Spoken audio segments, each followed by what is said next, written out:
को फांसी की सजा दिए जाने की मांग के साथ ही स्कूल से बच्चों को निकालने की भी मांग की जा रही है। परिजनों ने बच्चों के सुरक्षा इंतजामों पर सवाल उठाते हुए आरोप लगाया है कि स्कूल बस में भी बच्चों के साथ कोई महिला नहीं होती है। इतना ही नहीं, स्कूल प्रबंधन पर परिजनों ने आरोप लगाया है कि इतने बड़े मामले के बाद भी उन्होंने परिजनों से बात तक नहीं की। तो बच्चों के अभिभावकों का गुस्सा किस तरह से निकला है वो आप टीवी स्क्रीन पर देख सकते हैं। आरोपी को फांसी की सजा दिए जाने की मांग तो वो कर ही रहे हैं, साथ ही स्कूल प्रबंधन से भी बच्चों के अभिभावक नाराज हैं। उनका कहना है कि इतना बड़ा मामला हो गया, इतनी बड़ी घटना स्कूल के अंदर हो जाती है, उसके बावजूद भी स्कूल के प्रबंधन ने अभिभावकों से कोई बात नहीं की। यहां तक कि स्कूल बस में छोटे बच्चों के साथ कोई महिला भी नहीं होती है और कई ऐसे पॉइंट्स गिनवाए जिन पर स्कूल प्रबंधन पर लापरवाही का आरोप भी लगाया है। शैलेंद्र हमारे सहयोगी हमारे साथ जुड़ रहे हैं। शैलेंद्र, तस्वीरों में नजर आ रहा है कि अभिभावक किस कदर गुस्से में हैं, भड़के हुए हैं, नाराजगी स्कूल प्रबंधन को लेकर भी है।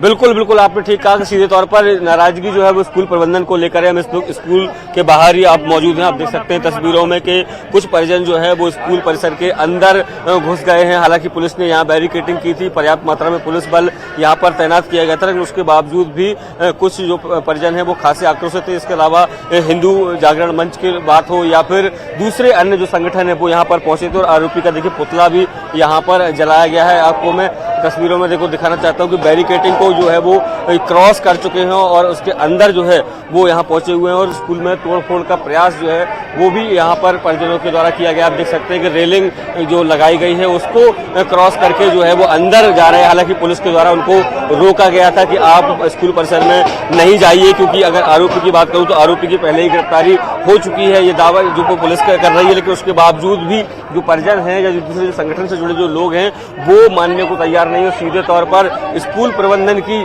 गलती वो बता रहे हैं कि स्कूल प्रबंधन की तरफ से गलती। जाहिर तौर पर शैलेंद्र सवाल तो उठेंगे ही। स्कूल में 3 साल की बच्ची के साथ ये हैवानियत होती है, हैवानियत करने वाला कोई और नहीं बल्कि स्कूल का IT टीचर ही है। क्या कर रहा था बाकी स्टाफ? बच्ची टीचर के साथ अकेले क्यों थी? कैसे उसने इस वारदात को अंजाम दे दिया? तमाम ऐसे सवाल हैं, जवाब तो देना ही होगा स्कूल प्रबंधन को। बिल्कुल आपने ठीक कहा कि देखिए ये 8वीं तक का स्कूल है और पेरेंट्स का ये कहना है कि पहले भी जो है वो इस संदर्भ की शिकायतें मिली थी और तब भी इनको बोला गया था कि आप इस तरह से कुछ लोग हमारे साथ। मैम, क्या कुछ मांग को लेकर आप लोग आज सुबह से यहाँ पर डटे हुए हैं? सर, हमें प्रिंसिपल से बात करना है और जो दोषी है उसको तुरंत फौरन फांसी होनी चाहिए। हमारी यही मांग। और प्रशासन से एक मांग है कि हमें अपने बच्चे की TC चाहिए। हमें बच्चे जो हमने साल की पूरी फीस दी, हमको वो फीस चाहिए अपने बच्चे की। और प्रशासन से एक और मांग है कि भोपाल में जितने भी स्कूल है सब में फीमेल टीचर हैं, जिससे हमारी बच्चे सुरक्षित रहे। बताया जा रहा है कि पहले भी कुछ बच्चों के साथ भी इस तरह की हरकतें हुई थी।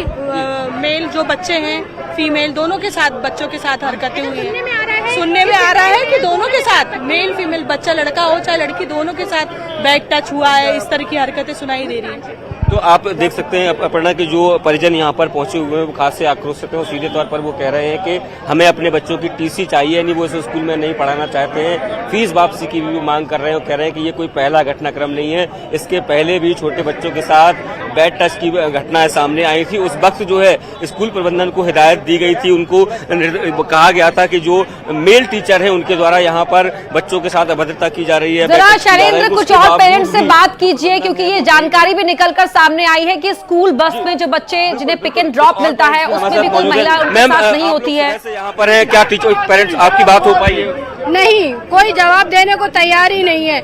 हमने उनसे बोला तो बोल रहे हैं ये सारा मामला गलत है और ये सब अखबार में गलत है। अगर गलत है तो उसका प्रूफ दो आके। प्रिंसिपल से पूरे स्टाफ से बात करना चाह रहे हैं लेकिन कोई भी उत्तर नहीं दे रहा है। इसीलिए स्कूल की मान्यता रद्द की जाए और जो आरोपी उसको 24 घंटे के अंदर फांसी दी जाए, 24 घंटे के अंदर फांसी दी जाए। नहीं, सामाजिक संगठन से जुड़े लोग भी हमारे साथ हैं। सर, किस तरह की मांग आप लोग कर रहे हैं? मांग बिल्कुल सिंपल सी है। अपराधी को ऐसे ले जाया जा रहा है जैसे वो आपका दामाद हो। छोटे से छोटे केस में आप उसमें 3rd डिग्री टॉर्चर करते हो। छोटी बच्ची के साथ जो दुष्कर्म हुआ आपने उसे दामाद की तरह जेल भेज दिया। क्यों? रिश्तेदार है वो आपका। छोटी बच्ची किसी की अपराध की पीड़ित नहीं होनी चाहिए। अपराध उसे भोगना चाहिए। कैसा परिचय दे रहे हैं, कैसा? ये सब इसलिए हो रहा है क्योंकि आपके पास एक उचित दंडात्मक कार्रवाई नहीं हो रही है, भय नहीं है। तिवारी जी आप लोग भी सुबह से पुतला दहन किया, क्या मांग आप लोग? कासिम रेहान के खिलाफ जो कार्रवाई की गई है वो इतनी जल्दी में कार्रवाई की गई। पुलिस प्रशासन को क्या रिमांड नहीं ले सकते थे?